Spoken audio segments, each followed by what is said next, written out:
Muito bem, agora você que está aí na Mira da Verdade Mais, ou seja, você que está pela internet acompanhando a gente pelo videochat, tem algumas perguntas que não deu tempo da gente colocar aqui enquanto nós estamos falando no programa via satélite. Agora você pode participar. Então, as perguntas foram chegando e algumas que foram feitas naquele momento, elas vão estar na mira aqui agora. Professora, a primeira pergunta é o seguinte: Deus promete abrir as janelas de bênçãos para aqueles que forem fiéis. Agora, como se explica aqueles que, mesmo sendo fiéis, passam por dificuldades? Eu sou fiel, mas mesmo assim ainda parece que as coisas não resolvem na minha vida, parece que Deus esqueceu de mim e o outro que faz tanta coisa errada está prosperando. Como é que é isso, professor?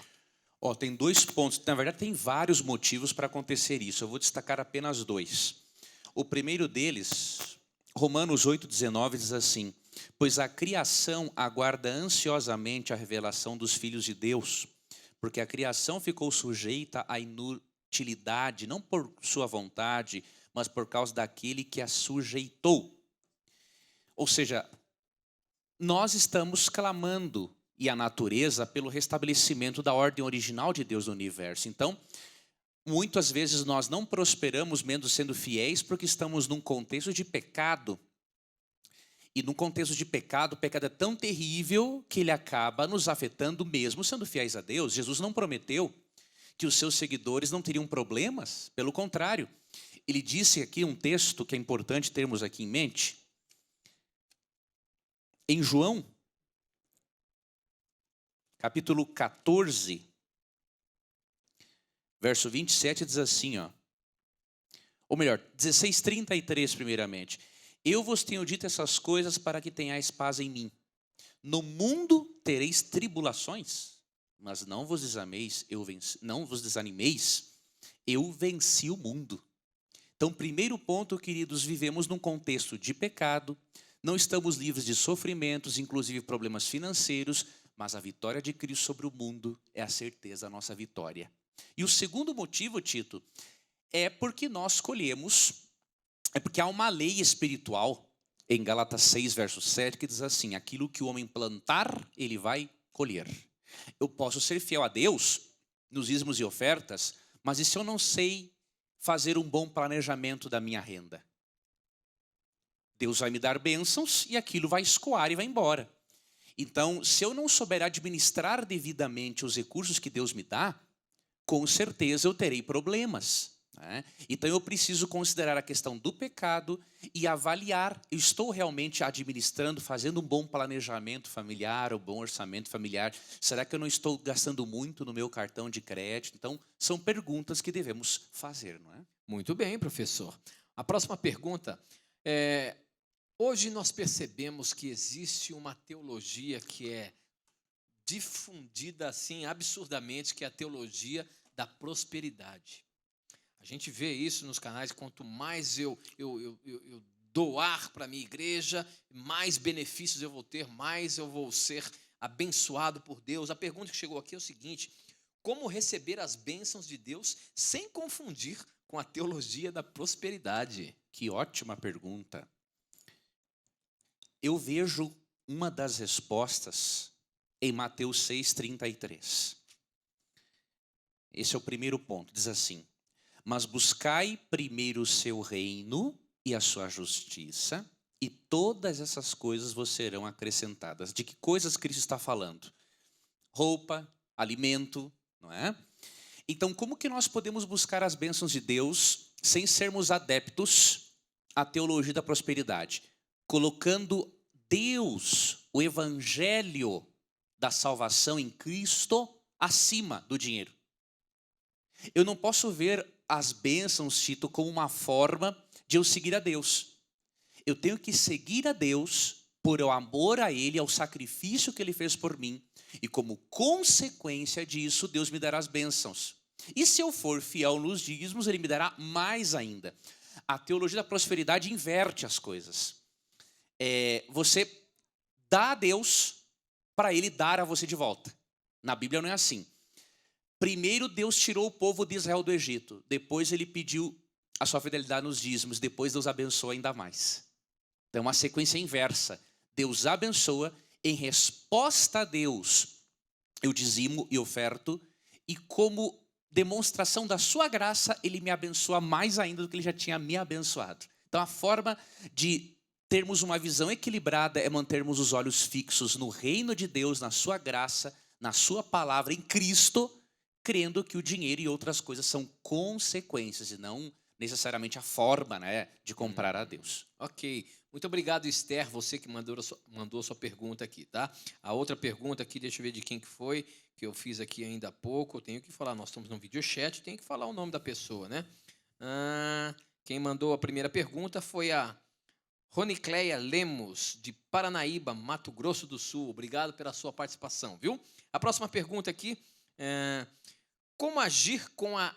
quem mandou essa aqui foi o João Carlos, do distrito de Águas Lindas, aqui na Plaque. E ele diz o seguinte: como agir com a devolução de dízimos atrasados? A oração pode colocar em dia nossa vida com Deus? Vou dar um exemplo para você. Eu roubei um irmão.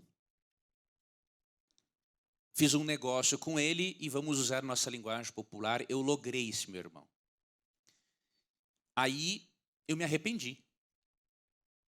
O que eu deveria fazer? Eu devo apenas orar a Deus e pedir desculpas para Deus, ou eu também deveria reparar o erro que eu cometi contra o meu irmão? Ou se o irmão, depois você vai lá pedir desculpa para o irmão, desculpa que eu roubei seu dinheiro. Desculpa, irmão, mas eu não posso devolver o seu dinheiro. Já gastei ele. É coisa incoerente. O verdadeiro arrependimento envolve mudanças.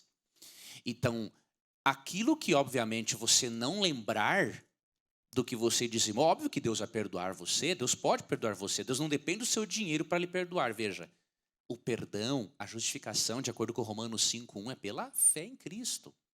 Agora, qual é a resposta, Tito, de uma pessoa que exerceu a fé em Jesus? A consequência de eu ser justificado é eu responder a isso por meio da obra de santificação que eu permito que Deus efetue em mim. Então, se eu defraudei alguém e se eu defraudei a Deus, eu devo fazer sim um plano para eu devolver aquilo que pertence a Deus. Faça um plano, divida o que não importa, mas devolva a Deus aquilo que é dele e ele vai com certeza abençoar muito a sua vida por isso. Agora, logicamente, quando acontece, se eu não sabia desse princípio, se eu não sabia de que Deus queria isso o de dízimo, mim, é diferente, né? é diferente, não é Por isso? exemplo, hoje eu conheci a Jesus. Hoje.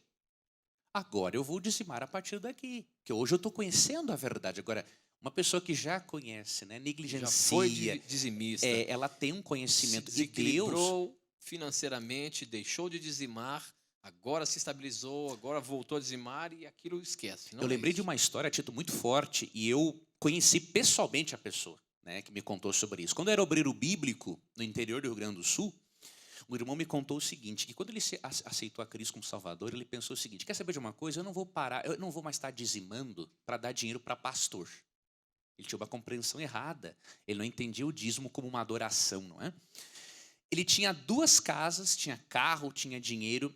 Ele falou que, como ele fez aquilo consciente, não deu mais oferta, não deu dízimo, Deus usou uma forma de reeducá-lo em relação a isso. Ele não usa com todos, obviamente. Esse irmão, num espaço de alguns anos, eu não lembro se 2 ou 3 anos, se encontrou morando de aluguel. Não tinha mais as casas, não tinha mais carro. E aí deu um clique na mente dele. Será que Deus permitiu isso porque eu parei de dizimar? Senhor, Não que Deus castigue. Ele permite sim que as leis, tem uma lei natural. Você rouba, o que acontece? Maldição. Malaquias 3:9, né? E 10. Com maldição sois amaldiçoados, vós que me roubais. Então Deus, ele manda uma punição, assim, permite que a pessoa colhe as consequências de uma lei natural e espiritual que ele estabeleceu. E o que aconteceu? Esse irmão teve um clique, voltou a dizimar e a ofertar a Deus como adoração, não para comprar a Deus, não para agradar a Deus. Ele reconheceu o seu erro, pois num período de 2 ou 3 anos ele recuperou tudo que ele tinha de novo. Por quê? A bênção de Deus sobre os negócios, sobre a administração dos recursos, quando nós estamos em harmonia com a vontade dele. Então, só para a gente aprender um pouco mais, quer dizer sim que existe não uma maldição, mas que Deus permite que as bênçãos deixem de ser derramadas e pode acontecer de nós simplesmente perdermos mesmo, não sermos abençoados e até mesmo sermos prejudicados. Isso é real. Pode, porque Deus... Onde é que fala isso na Bíblia? Malaquias 3:9, né? O que diz ali? Eu vou ler aqui para nós. Deus, ele é um pai. Um pai, uma mãe, ama o filho, dá sempre o melhor para o filho, mas quando o diálogo e simplesmente a negociação ele não adianta, a disciplina tem que vir muitas vezes. E a disciplina de Deus é para o nosso bem, para a nossa salvação. Ele diz assim, ó, Malaquias 3:9, estais debaixo de grande maldição, pois me roubais, a nação toda me rouba. Então, no contexto do dízimo, ele fala, a consequência é uma lei espiritual, Tito. Eu devolvo a Deus aquilo que é dele, eu sou mais abençoado ainda pelo que ele, além do que ele já me abençoou. Eu roubo a Deus, eu tenho que ser disciplinado para que Deus tire o egoísmo do meu coração e Deus possa me dar as coisas boas que ele quer me dar, né? Muito bem, professor. A próxima pergunta, o Misael, do distrito de Gama, em Brasília, diz o seguinte: uma pessoa não adventista, ela pode ser doadora de dízimo? Ela será abençoada? Com certeza pelo seguinte, o que diz Malaquias 3:8 e 9, né? Que não dizimar, como nós vimos aqui durante o programa de fidelidade da União Centro-Oeste Brasileira, o não dizimar é o mesmo que roubar. Então, obviamente, quando uma pessoa conhece o sistema de dízimos e decide ser fiel a Deus, mesmo não sendo um cristão, Deus com certeza vai abençoar esta pessoa, porque esta pessoa está seguindo um princípio de ordem moral. Não precisa ser cristão e nem deveria. A pessoa não deve ser cristão para seguir princípios de ordem moral. A pessoa tem que temer a Deus. Então, com certeza, a pessoa seguiu este princípio de adoração, que tem a ver com a nossa moralidade, Deus vai abençoar essa pessoa. Ok. Próxima pergunta que está chegando aqui no nosso vídeo chat, quem mandou foi o Eduardo Silva, de Porto Nascimento, Tocantins, e ele pergunta o seguinte: se o meu salário foi todo roubado, devo ainda dizimar? Não, se você tem que dizimar daquilo que você realmente ganhou, né? Então, digamos que você teve a infelicidade de um assalto e você perdeu tudo o teu dinheiro. O que você teve para dizimar? Não teve nada. O Papai do Céu entende você, né? Agora, se você receber nem que seja R$5 como ajuda para a sua vida, aí você dizima a Deus aquilo que é dele. Ele vai abençoar você, tá bom? Dizime daquilo que Deus deu a você. E, obviamente, se o diabo tirou de você, não tenha dúvida alguma, Deus vai dar muito mais depois. Muito bem, professor. Próxima pergunta, não temos muitas perguntas ainda. Se você estiver participando, vai chegar aqui. Mas olha só, essa pergunta, teologicamente, existe diferença entre oferta direcionada e oferta pactuada? Teologicamente, existe alguma diferença? É errado direcionar a oferta? Ou seja, oferta. Eu quero pegar a minha oferta e direcionar ao departamento que eu mais aprecio na igreja. Eu posso fazer isso? A pessoa é livre, não é? Para direcionar as suas ofertas. Teologicamente, a oferta é segundo o coração. Agora, nós temos que, como diz 2 Coríntios 9, 6 e 7, agora temos que ter em mente uma coisa. Quando direcionamos a oferta, é para que a igreja também a administre, né? Então, a igreja é muito fiel em relação a isso. Isso na Bíblia é apresentado, professor? A Bíblia apresenta assim, 2 Coríntios 9, que é o texto que eu acabei de mencionar, o texto diz o seguinte, que o princípio de Deus é esse. Cada um contribua de acordo com o que decidiu no coração, não com tristeza nem por constrangimento, pois Deus ama quem contribui com alegria. O princípio bíblico é o quê? Você faz de coração e de acordo com aquilo que você decidiu. Então, você tem que ter uma certa liberdade para direcionar sua oferta. O que você não pode fazer é pegar a sua oferta e não administrá-la com propósitos evangelísticos. Então, por exemplo, você pode pegar uma parte da sua oferta, né, mandar para a igreja e direcionar ali, ó, quero que seja administrado isso aqui para a escola sabatina, isso aqui para tal coisa e tudo mais. Agora, se tu quiser pegar uma oferta a mais sua para ajudar também aos pobres, isso é uma coisa importante. É você ajudar aos necessitados. Agora, não pegue a sua oferta e atrapalhe a igreja de administrá-la evangelisticamente. Né? Não faça, por exemplo, eu vou dar toda a minha oferta só para um departamento da igreja. Não. Seja mais liberal com os outros departamentos. Confie na igreja, não é isso? Confie, esse que é o princípio. Confie na igreja que tem um plano inspirado por Deus de como administrar o Com dinheiro. certeza. Você tem a liberdade para direcionar sua oferta, agora confie na igreja, porque a igreja é quem sabe realmente as necessidades evangelísticas, né, que ela tem. Muito bem. Próxima pergunta aqui. A igreja pode ou deve aceitar dízimos, ofertas, resultado de atividades ilícitas, como, por exemplo, ganhar numa loteria? A igreja pode receber esse valor, esse dízimo, desse dinheiro? Eu gosto muito de uma colocação, Tito, que uma vez o pastor Roberto Roncarolo fez num livro antigo que a Divisão Sul-Americana publicou sobre dízimos e ofertas. Ele fez a seguinte consideração: a igreja não tem um departamento de detetives particulares para investigar a vida dos seus membros e saber de onde veio o dinheiro. Se a igreja souber que o dinheiro veio de forma ilícita, com certeza a igreja não aceitará. Agora, e se a igreja não souber, o que ela vai fazer? Ela não tem o que fazer. É entre Deus e a pessoa.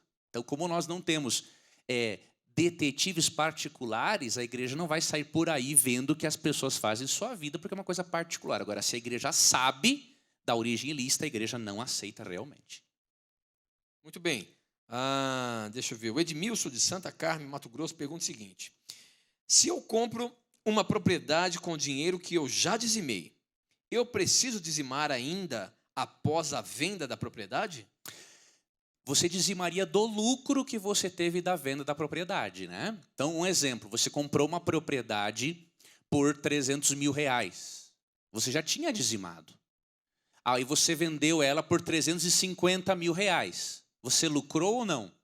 Lucrou e quanto? 50 mil reais. Aí você dizima daquele seu lucro real, né? Muito bem. Essa aqui, ó. O que dizer, não tem o nome da pessoa, o que dizer para uma pessoa que diz que Deus não precisa do dízimo? Então, chega uma pessoa, de repente ela não é dizimista, e fala, não, Deus não precisa do meu dízimo. Vocês mesmos falam isso. A resposta é simples. Deus não precisa, mas Ele quer mesmo assim. Então, Ele não precisa, mas Ele quer. E por que Ele quer? Vamos ver aqui, ó. Primeiro eu vou mostrar o texto que a gente já usou aqui, que fala que Ele quer, ó. Trazei todos os dízimos ao tesouro do templo, para que haja mantimento na minha casa. Veja, Ele precisa? Não. Ageu 2, verso 8, diz que Deus é o dono da prata e do ouro. Ele não precisa, mas Ele quer. Então, se Ele quer, nós não vamos questionar, mesmo que Ele não precise. Eu não posso dizer assim para Deus, Senhor, o Senhor não precisa do meu dízimo, né? Então eu não vou dar. Mas Ele quer. E aí? E para que Ele quer? Aqui no texto diz, ó, para que haja mantimento na minha casa. Está relacionado com a adoração a Deus. E quando vamos para o texto de Paulo aqui, em 1 Coríntios 9, 13 e 14, ele é muito claro em dizer o seguinte: não sabeis que os que trabalham com o que é sagrado comem do que é do templo? E os que servem no altar participam do que ali é oferecido? Assim o Senhor também ordenou aos que anunciam o evangelho que vivam do evangelho. Então, o dízimo, Tito, Deus não precisa, mas Ele quer para direcionar para a pregação do evangelho e manutenção daquelas pessoas que se dedicam exclusivamente a pregar o evangelho para apressar a volta de Cristo. Ok, muito bem. E a nossa última pergunta aqui do nosso vídeo chat, esses 20 minutinhos que estamos passando junto aqui, é a seguinte. Espera que chegou uma pergunta aqui, sumiu a minha. Enquanto você vai tá procurando, aqui, pode, eu só queria comentar uma coisa. Queridos, quando nós não somos obreiros assalariados pela igreja e não dedicamos as nossas 24 horas do tempo, ou todas as nossas horas de trabalho para a igreja, nós temos que pensar uma coisa, que a união entre você, que é comerciante, que é empreendedor, você que tem a sua profissão, a união dos seus recursos com o tempo integral do obreiro é que nós vamos conseguir pregar o evangelho para apressar a volta de Cristo. Então, O sistema de dízimos é uma forma que Deus estabeleceu para unirmos esforços para apressar a volta de Cristo. Mas já que você falou de tempo aí, me surgiu uma pergunta na mente aqui. Já que nós somos mordomos de Deus para a nossa vida, assim como Deus pede de nós que devolvamos 10% das nossas rendas, será que Deus também não pede da gente um tempo para Ele? Nossas 24 horas diárias? Com certeza. Deus revela este princípio no estabelecimento do sábado, né? Veja, 10% do tempo da semana, Deus pede só para Ele. De 7 dias da semana, Ele pede um dia exclusivo para Ele. Então, Deus quer sim que nós aprendamos não só a administrar o nosso dinheiro, porque o mordomo de Deus, ele administra tudo. Saúde, a sua saúde, as seu corpo, finanças, suas finanças, seu tempo, o seu tempo, cuida da natureza. Né? Então, o administrador de Deus, ele cuida de todos os aspectos que envolvem a criação de Deus. Esse é um princípio muito importante por trás da questão da mordomia cristã. Muito bem. E para encerrar, a pergunta da Ana Carolina de Rosário Oeste, Mato Grosso, é a seguinte: segundo a palavra de Deus, para que as ofertas não devem ser usadas? Você percebe aqui, eu vou pegar um princípio aqui, que se encontra em Tiago, capítulo 4, verso 3. Aqui não fala, obviamente, de ofertas, mas o princípio se aplica, né? Pedis e não recebeis, porque pedis de modo errado, só para gastardes em vossos prazeres. Esta é uma maneira erradíssima de você usar a oferta, né? Você, ao invés de ofertar a Deus como reconhecimento e como gratidão por tudo aquilo que Ele lhe fez, muitas vezes preferimos direcionar nosso dinheiro para prazeres e ainda pecaminosos. Esse que é o problema. Então, uma forma errada de usar a oferta é você usar para fins egoístas, para fins pecaminosos. Muitas vezes somos negligentes nas nossas ofertas. Às vezes somos até fiéis nos nossos dízimos, mas nas nossas ofertas, muitas vezes oferecemos migalhas a Deus. E não é isso que Deus pede da gente, não é isso? Eu gostei disso aqui que o pastor Marlon, o pastor Ted Wilson falaram, né? E o pastor Fábio também. O princípio deles foi o seguinte: o dízimo é a minha obrigação para com Deus. A oferta é a minha gratidão para com Ele. Então, eu cumpro uma obrigação, mas eu não sou grato. Mas muitas vezes nós não demonstramos essa gratidão. Porque a gente percebe na igreja como as pessoas acabam sendo fiéis nos dízimos, mas as ofertas sempre são baixinhas, né? Então, eu acho que a gente tem que atentar um pouquinho para isso e fazer um plano na nossa vida, né? Um plano na nossa vida de como aprender a ofertar por tudo que Deus faz para a gente. E é gostoso, Tito, quando a gente separa. Lógico, nós temos um coração egoísta, amigo internauta, é difícil. Mas quando a gente consegue vencer o egoísmo e separar aquele nosso pacto de ofertas para Deus junto com o nosso dízimo, é tão satisfatório você ter entregue aquilo para Deus e pensar assim: agora Deus vai, por meio dos líderes que Ele escolheu, vai administrar aquele recurso. Alguns alegam assim para mim uma vez, alegaram assim: mas e se os líderes não administrarem direito? Eu pergunto a você, amigo internauta, o que nós temos a ver com isso? Nada. O nosso dizimar e o nosso ofertar é uma prática que tem a ver com nossa relação com Deus. Se um líder administrar equivocadamente, ele deverá dar contas a Deus. Que você também não dê contas a Deus por ter roubado a Deus. E outro conselho que eu lhe dou: que provas há de que líderes administram mal? Existem sim aqueles que administram mal os recursos. Agora, julgar a maioria por meio de uma minoria também é bastante injusto. Recordando, inclusive, que o nosso compromisso é com o Criador. Muito bem. Olha, ainda está chegando mais algumas perguntinhas aqui. Temos mais um tempinho ali, a produção está dizendo que podemos falar um pouquinho mais. Vamos ver aqui, quer ver? Essa aqui, diárias de ajuda de custo, professor, elas devem ser dizimadas? Depende. Se você usa toda aquela diária de ajuda de custo no seu trabalho e você precisa daquilo para manutenção, não tem o que você... Aquilo ali faz parte, não é? Como diríamos assim, da estrutura que o seu trabalho está fornecendo para você trabalhar.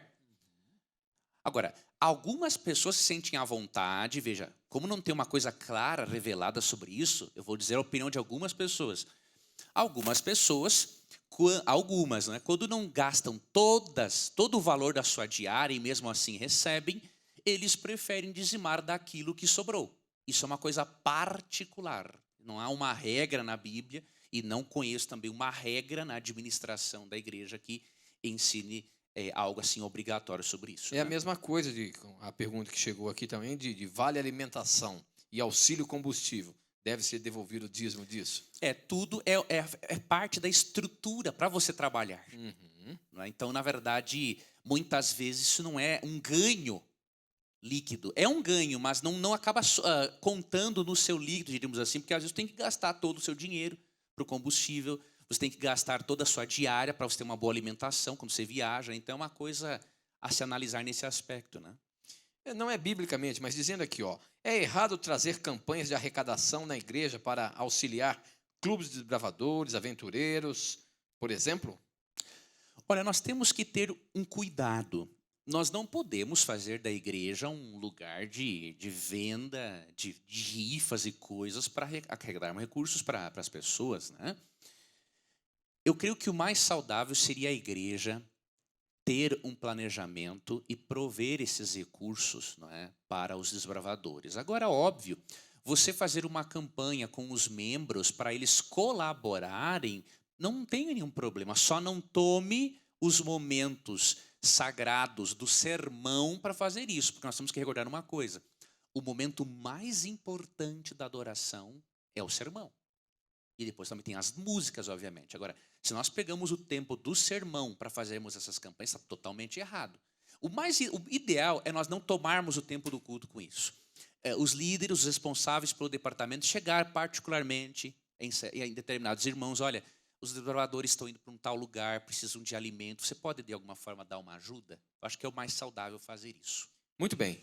A Maria, da Igreja Central de Anápolis, ela quer saber o seguinte: ela tem algumas árvores frutíferas na casa dela, e ela pergunta: devo devolver o dízimo daquilo que eu colher?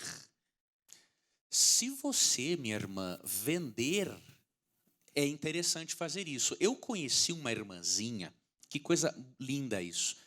Uma irmãzinha em Nova Friburgo, no Rio de Janeiro, quando a Novo Tempo estava lá.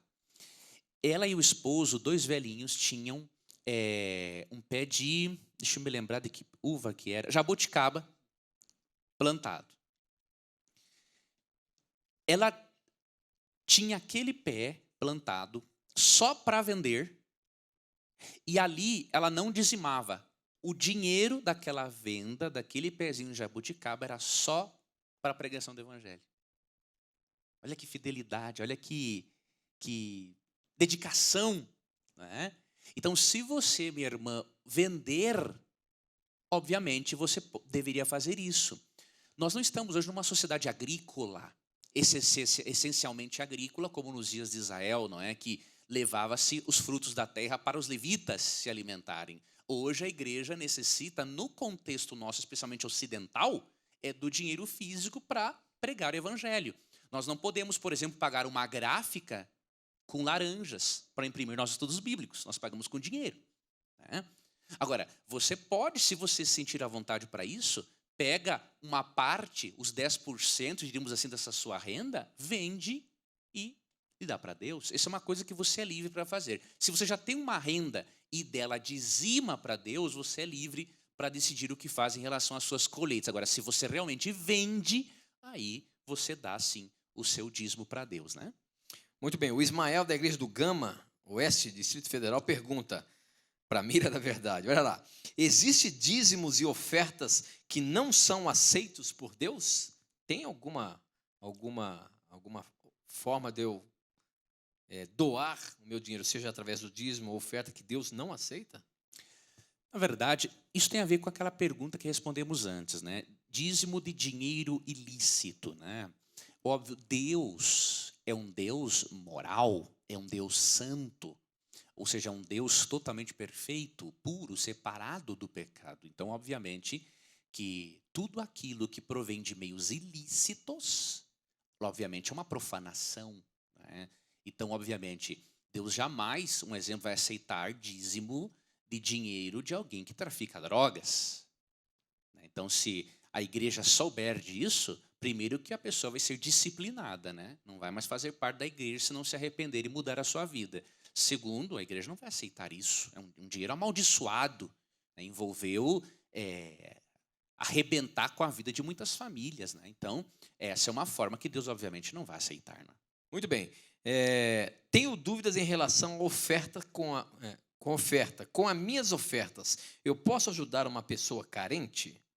A questão é a seguinte: quando é oferta, é diferente de dízimo. Por exemplo, se essa pergunta fosse com relação a dízimo, já que eu sei que o dízimo é para a pregação do evangelho, eu posso direcionar meu dízimo para um determinado ministério que eu creio que tem feito um excelente trabalho, e eu dedico então meu dízimo para aquele ministério? E com relação à oferta, qual é a diferença? O que pode, o que não pode? Bom, primeiro, o dízimo, de acordo com Malaquias 3,10, que nós lemos aqui no início do programa, ele deve ser levado à casa do tesouro. É uma administração. Então, a igreja, né? A casa Para a do tesouro. igreja. Mas eu posso devolver numa outra igreja, por exemplo? Não, eu tenho que devolver numa igreja comprometida com as verdades bíblicas. Mas que eu sou membro, ou não? Exatamente. Porque, de repente, eu estou num conflito na minha igreja, aí eu falei, quer saber? Vou mandar o meu dízimo para a igreja do bairro tal. Isso é correto? Não é correto, porque é a pessoa, Tito. O problema maior não é a questão do dízimo, é a questão do egoísmo no coração, a falta do perdão. Então eu tenho que aprender a perdoar. Como diz Colossenses 3,13, eu tenho que aprender a suportar meus irmãos, me reconciliar com eles. Então, eu vou simplesmente direcionar o meu dízimo para uma igreja, porque eu estou de mal ali, né, com os membros, seria uma demonstração de imaturidade da minha parte, né? Agora, sobre a questão dos pobres, veja, as nossas ofertas têm que ter, sim, propósito evangelístico, mas nós não devemos nos esquecer dos necessitados.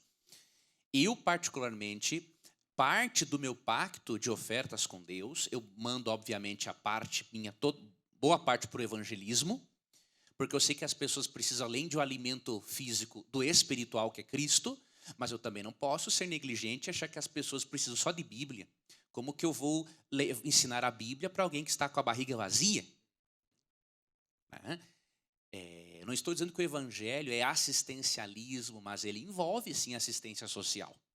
Tiago 1,27 diz assim, a religião pura e imaculada diante do nosso Deus e Pai é esta: visitar os órfãos e as viúvas nas suas dificuldades e não se deixar contaminar pelo mundo.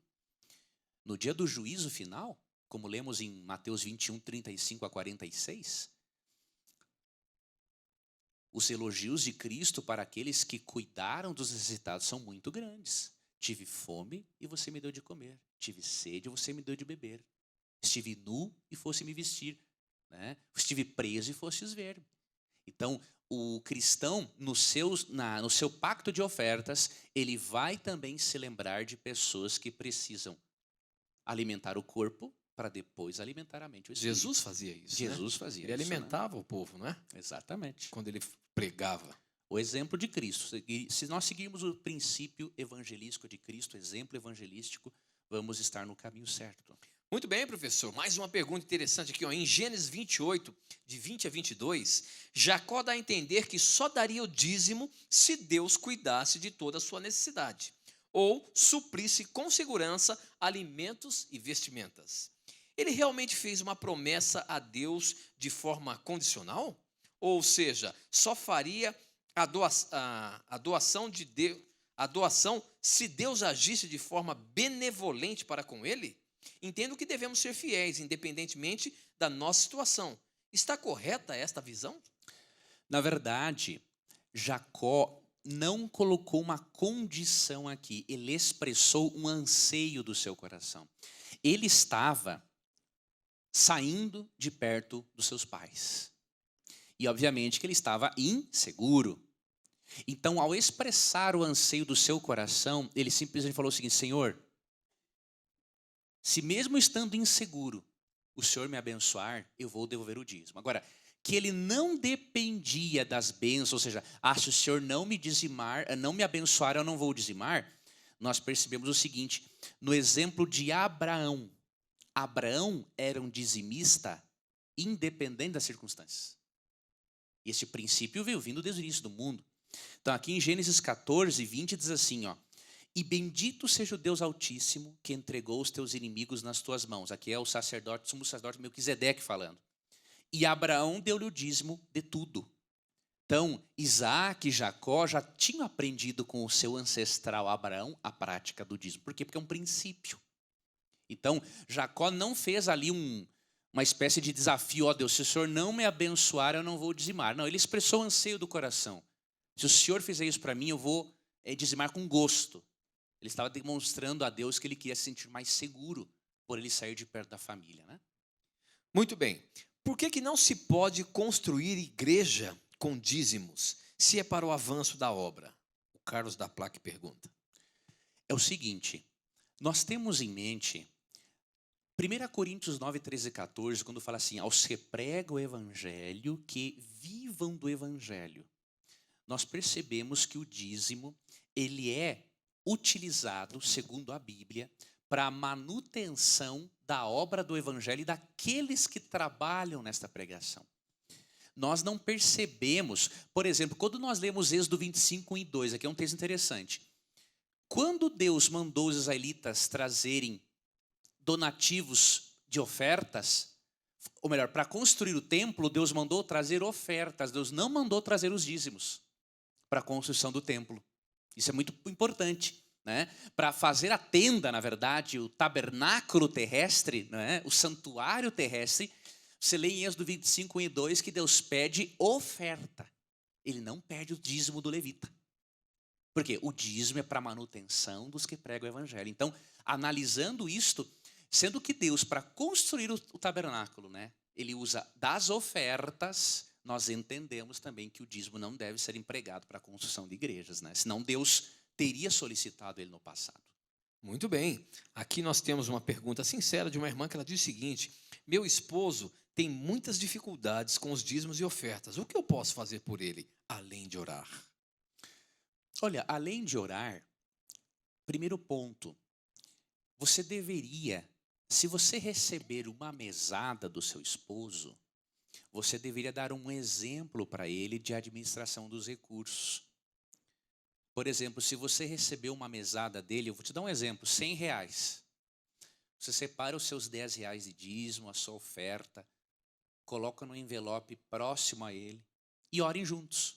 Você ora junto com ele assim, Senhor, muito obrigado, porque o Senhor proveu recurso para o meu esposo, a fim de que eu também pudesse dizimar e ofertar. Pela sua oração, pelo seu exemplo, pelo seu bom testemunho, com certeza ele vai ser tocado também. É o princípio de 1 Pedro 3, 1 e 2, ele fala para a mulher cristã, né, que se o marido não for da fé, que tente ganhá-lo pelo exemplo, né? Você pegar no pé dele, simplesmente obrigando, não adianta. Tudo aquilo que é feito por obrigação não é duradouro. Agora, tudo aquilo que é feito por amor e por princípio, isso sim é duradouro. Ok, professor, muito obrigado. Agradecemos aí por você nos ajudar nesses textos, baseando-se na palavra de Deus. E agradecemos você pela sua participação aqui no nosso vídeo chat. Lembrando a você que sempre que você tiver a coragem de perguntar, unicamente a Bíblia terá coragem de lhe responder. Obrigado, um forte abraço para vocês e até qualquer momento, além do programa Na Mira da Verdade. Tchau.